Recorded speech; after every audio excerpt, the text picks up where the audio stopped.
कार्तिक पूर्णिमा के दूसरे दिन छपरा के मसरक इलाके में एक ऐसा मेला लगता है जिस मेला में लोग स्नान करने के लिए नहीं बल्कि पैर धोने के लिए जाते हैं।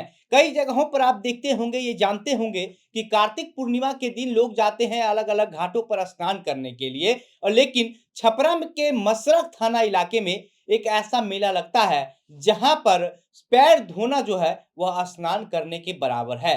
वहां के जो लोग हैं उन लोगों का कहना है कि सब घाट पर नहावन और छपरा के घघोरिया घाट पर पैर धोआवन का एक ही महत्व है। यानी कि पैर धोने के लिए हजारों की संख्या में लोग वहां पर पहुंचते हैं। और कल कार्त परसों जो है वो कार्तिक पूर्णिमा था और कार्तिक पूर्णिमा के दूसरे दिन यानी कि कल मंगलवार को जो है वह लोग छपरा के मसरक थाने इलाके में जो अरना पंचायत है उस पंचायत में एक घुघड़िया नदी है, वहां पर लोग पहुंचे हुए थे। और वहां पर पहुंच करके लोग जो है वह अपनी पैर उस नदी में धोते हैं। और धोने को लेकर के कहा जाता है कि ऐसा वहां से दशकों से वहां पर मान्यता है कि अगर आप उस नदी में अपना पैर धो लेंगे तो आपने इससे पहले जितने भी पाप किया है वो सभी पाप आपके धुल जाएंगे। दरअसल ये जो पूरी कहानी है ये छपरा की घुघड़िया नदी से जुड़ी हुई है। और छपरा के मसरक नगर थाना क्षेत्र के जो अरना पंचायत है वहां पर एक नदी है घुघड़िया नदी जिसका नाम है। और उस नदी को लेकर के कहा जाता है कि जब राम जी जो है वह जब जनकपुर से लौट के जा रहे थे उसके जाने के क्रम में वही नदी के पास जो है वह रुक करके विश्राम किए थे। और विश्राम करने के बाद वहां पर पैर हाथ धो करके उस नदी से जो है उसके बाद आगे का जो रास्ता है वह तय किए थे। इसको लेकर के कहा जाता है कि जब राम जी जो है वह उस नदी को पार करने के लिए जो है वो नाव पर जब चढ़ने को जा रहे थे तो जो केवटी है उन्होंने कहा था कि अगर आप हमारे नाव पर ऐसे चढ़ेंगे तो हमारा नाव जो है वो पूरी तरीके से नष्ट हो जाएगा।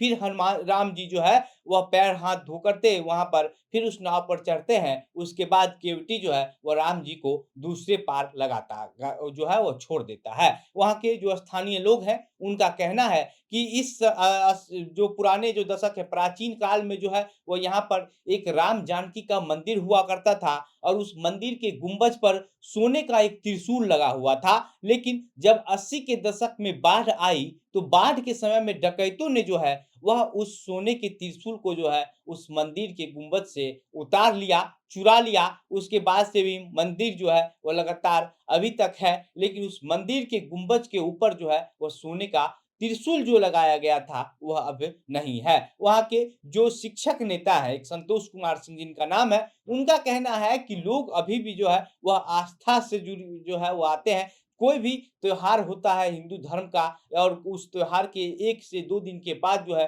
लोग इस नदी में पैर धोने के लिए ज़रूर आते हैं। और कार्तिक पूर्णिमा के दूसरे दिन भी जो है वह हज़ारों की संख्या में वहाँ पर लोग पहुँचे हुए थे। और सभी लोग वहाँ पर पहुँच कर के अपना पैर धोते हैं। और मान्यता यही है कि अगर आप उस नदी में अपना पैर धो लेंगे तो आपने इससे पहले जितने भी पाप किया है वो सभी पाप आपके धुल जाएँगे।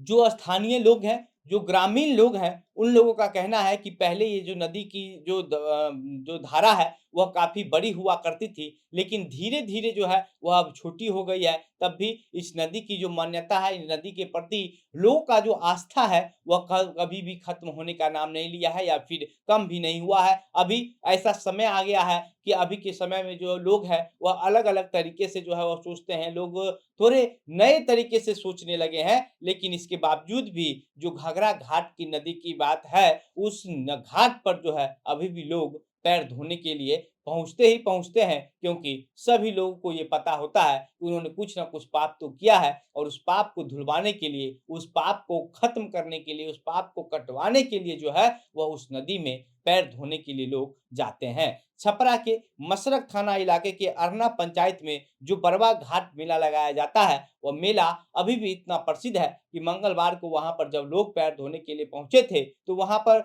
दुकान लगाया गया था। पूरा मेला का आस-पास जो उस नदी का जो घाट है, उसको सजाया गया था। और उसके बाद वहाँ छपरा के मसरक थाना इलाके के जितने भी आस-पास के ग्रामीण लोगों के क्षेत्र हैं या फिर आप ये कह लीजिए कि पूरे क्षेत्र के लोग जो है वो पूरे छपरा जिला के चंपारण के जो लोग हैं, वो सभी लोग जो है वह वहाँ पर पहुँचे और अपना पैर धोए। दरअसल उसको लेकर के कहा जाता है कि पहले वहाँ पर जब मेला लगता था, तो वहाँ पर जो है उस जगह पर सुथनी का जो उपज है, वह ज़्यादा होता था और इसके वजह से जो ग्रामीण लोग हैं, वह इस मेले को सुथनिया मेला भी कहा करते थे। लेकिन अभी भी जो है वहाँ पर अब तो सुथनी की उपज तो हर जगह बंद हो गई है। कहीं ऐसा नहीं है कि ज़्यादा तौर पर बिहार में ख़ास करके जो है वो सुथनी की उपज होती है, क्योंकि एक समय था जब अल्हुआ और सुथनी का उपज जो है वो बहुत ज़्यादा होता था। किसान खेती करते थे तो अल्हुआ और सुथनी का खेती ज़रूर करते थे, अगर कोई किसान उस समय के थे प्राचीन काल में। लेकिन अब जो है सुथनी की खेती तो पूरी तरीके से खत्म हो गई है, लेकिन इसके बावजूद भी जो वो मेला लगता है वहाँ पर, उस मेला को अभी भी लोग सुथनिया मेला के नाम से जानते हैं और ग्रामीण वहाँ के स्थानीय लोग सीधा-सीधा कहते हैं कि बाकी घाट पे अगर आप नहाने के लिए जाते हैं और इस घाट पर आकर के आप अपना पैर धो लेते हैं, तो दोनों बराबर है। आमतौर पर गंगा घाट पर जो है वो लोग नहाने के लिए जाते हैं, कार्तिक पूर्णिमा हो, चाहे छठ का समय हो, तो सभी पावन जो त्योहार है, उस त्योहार पर लोग जो है वो गंगा घाट पर नहाने के लिए जाते हैं या फिर उनके आस-पास का जो नदी होता है, वहाँ पर नहाने जाते हैं। लेकिन ये जो घाट है, यहाँ पर लोग नहाने के लिए नहीं, सिर्फ़ पैर धोने के लिए जाते हैं और इसकी जो चर्चा है, वो पूरे देश भर में हो रही है कि वहाँ पर राम जी जो है, जब जनकपुर जा रहे थे, तो जनकपुर जाने के क्रम में वहीं पर रुके थे और वहाँ पर रुक करके अपना पैर हाथ धो करके जो है, वह आगे बढ़े थे और राम जी जब तक पैर हाथ नहीं धोए थे, तब तक जो नाव वाला केवटी है, वो केवट जो है, वो राम जी को अपने नाव पर नहीं चढ़ाना चाह रहा था और कह रहा था कि अगर आप इस तरीके से हमारे नाव पर चढ़ेंगे, तो हमारा नाव जो है, वह नष्ट हो जाएगा। इसलिए पैर हाथ राम जी धो करके उसके नाव पर चढ़ते हैं और फिर केवटी जो है, वह राम जी को वो अलग दूसरे घाट तक जो है, वो पार करवाता है। बाकी आपके आधुनिक समय में जिस तरीके से छपरा के इस घाघरा घाट पर जो है जो आस्था लोगों का बना हुआ है, इस पर आपकी क्या प्रतिक्रिया है? आप क्या सोचते हैं? अपनी बातें हमें कमेंट बॉक्स में लिख कर बताइएगा। वीडियो को शेयर करके ज़्यादा से ज़्यादा लोगों तक पहुँचाइएगा और अगर हमारा ये वीडियो फेसबुक पर देख रहे हैं, तो हमारे पेज को भी लाइक कर लीजिएगा। अगर यूट्यूब पर देख रहे हैं, तो हमारे चैनल को सब्सक्राइब कर लीजिएगा। मेरा नाम घनश्याम सिंह है। आप द बिहार प्रोजेक्ट देख रहे थे। बहुत-बहुत धन्यवाद।